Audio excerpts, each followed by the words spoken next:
Hi, I'm Don Martin with Horizon Advisors, and today I want to talk about keeping the main thing the main thing. Jerry Seinfeld, the comedian, he used to have this routine where he was describing a woman in a commercial, and this was a housewife, and she was doing the family laundry, and the commercial was for a laundry detergent. So she's holding up these white shirts, and they're white as snow because the detergent had helped her to take even the worst stains out. And one particular stain she was most proud of getting the stain out was blood. He said, look, it even gets blood stains out.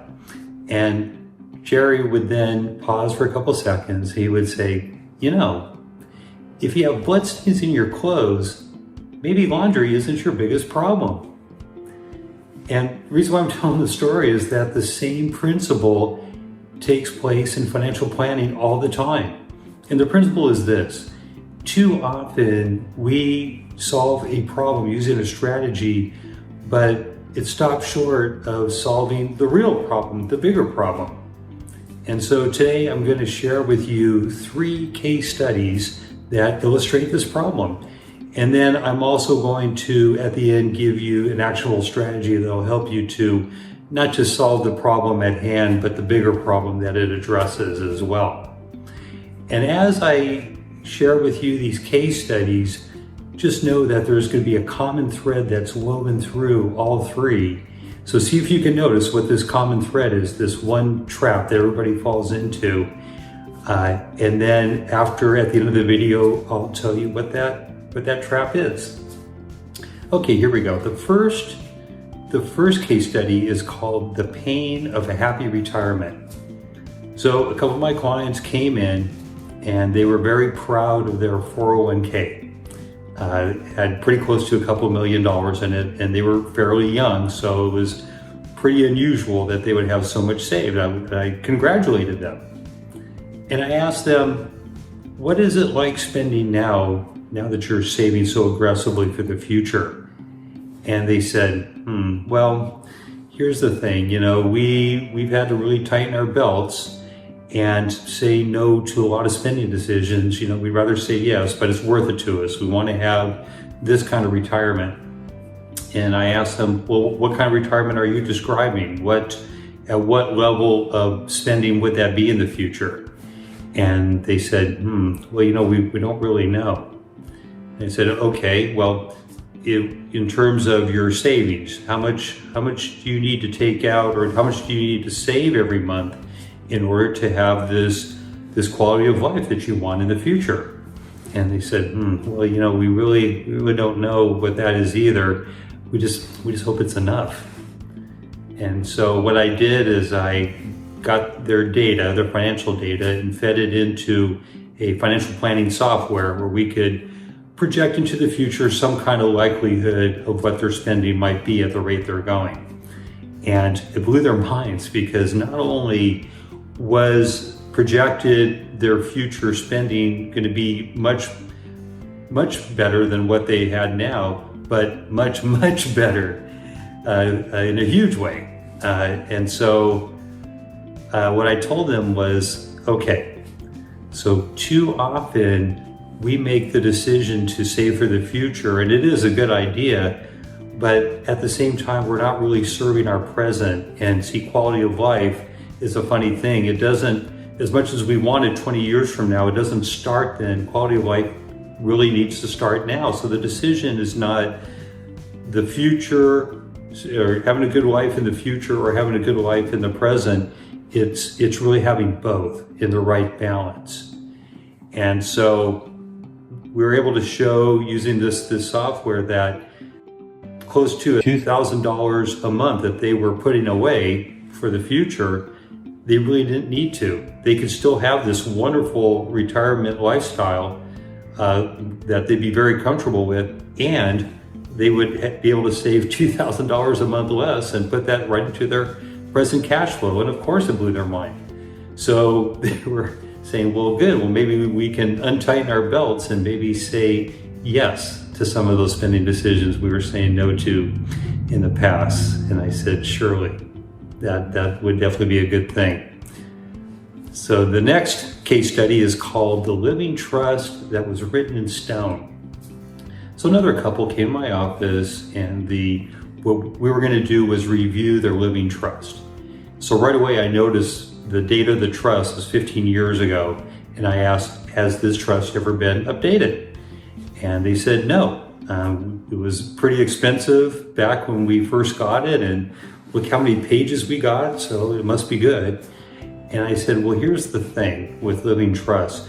While you're alive, your living trust really needs to be updated. Not just if you have a significant life event, that's one reason, but also two, you have changes sometimes in your values, the things you think are important, or with the people that you've elected to serve these very important roles in case something were to happen to you, like power of attorney, things like that. And then there are the things outside of you. These are, the economic conditions you might be concerned about, or changes in the tax law. All those are good reasons to be able to update your trust, because it should always be, as long as you're living and breathing, your trust needs to be living and breathing as well. So what we did is we created a summary for them that showed these different role players that they had assigned when they created the trust 15 years ago. And when we got to the page where it showed the person that they had elected to watch over their minor children if something were to happen to them, they went into shock. And they saw that the woman that they had elected to watch over their minor children, since then, this is 15 years ago, but since then had demonstrated, we'll say, some very questionable behavioral aspects, and had made some very, very bad decisions in her life. So they said, oh my gosh, this is the last person we'd want to have watching over our kids. So I said, great, well, here's an opportunity. So the very next day, they got on the phone and they called their attorney and scheduled a meeting to be able to have their trust updated. Now, the third case study is called How Not to Beat the IRS. So I got a call from a client, and he was pretty happy because he heard on the news that Congress and the IRS had extended the age where he would be forced to start taking money out of his IRA. So they call that the age of required minimum distributions.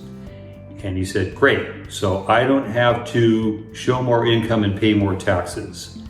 He goes, that's awesome. And I said, well, it may seem like the IRS is doing you a favor here, but they're really not. And he said, really, why?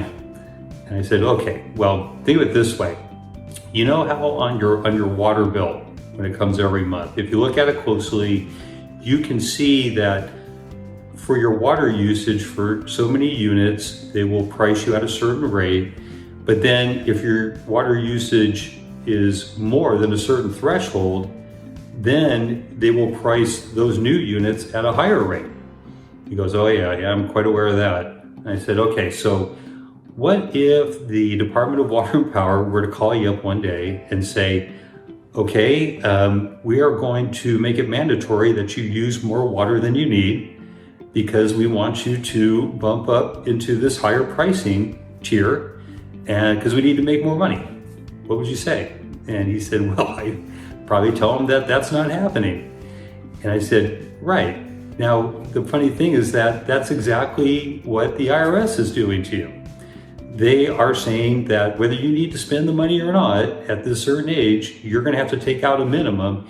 And if it so happens to bump you up into a higher tax rate, then so be it. Your income gets over a certain threshold, your tax rate is higher. And he said, oh, okay. I said, but don't worry, because there's a solution. And he's like, what's that? He goes, okay, well, back to the Department of Water and Power analogy. So, people have a computer program, some of them even have it on their cell phones, where they can monitor, they tap directly into their water meter so they can monitor their water usage on any given day. They know exactly where they are. They know if they're approaching a tier where if they go over it, they're going to pay higher rates.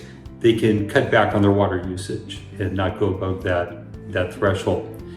So what you can do, what we can do for you, is help you to start taking money out of your IRA now, just up to the point where you're not getting bumped up into this higher tax rate. And then that way, once you get to the point where the IRS says mandatory, you have to take money out, it won't be as much, and you'll have less likelihood of going up into that higher water usage tax rate, whatever you want to call it. And he said, great, let's get started. And that's exactly what we did. Okay, so 3 case studies. What's the common thread? Common thread is this, is that each time someone had started by taking on a new strategy or a new product, and it seemed like a good idea at the time, but it was half-baked. It was underdeveloped, and there was a bigger issue at hand that wasn't getting addressed. So here's the thing. The strategy should never be the ultimate goal. The ultimate goal should be your outcomes, what your desired outcomes are. And strategies are there only to serve, only to support what those final outcomes, what those goals are that you have, what they need to be. So that's part of it. So that really is the common thread that's woven through all of them. Now the question is, okay, what can I do with that? Well, it's like this. You can ask yourself 2 questions. The first question is, what is the strategy with the strategy that I'm running, what purpose does this serve? What am I really accomplishing? And when you can identify that, then you ask yourself the next question. And the next question is, okay, now that I know what the goal is of me using this strategy, is this strategy really the best thing? Is there not a better way to be able to serve this goal? And once you ask yourself those questions and you implement the answer, then you're going to have a far more higher likelihood of having this great quality of life. So the thing to remember is that the strategy is not the point.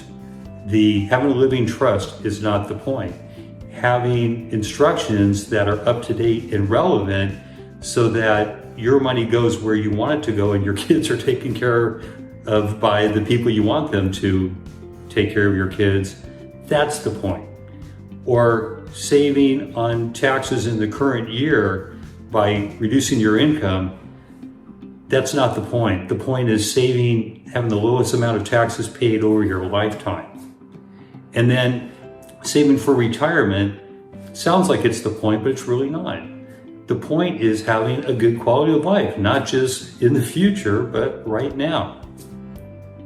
So some people would call this conversation that I'm having with you advanced planning, but I don't call it that. I call it being thorough and complete. And really, it's what everybody should be doing. Enjoy your day.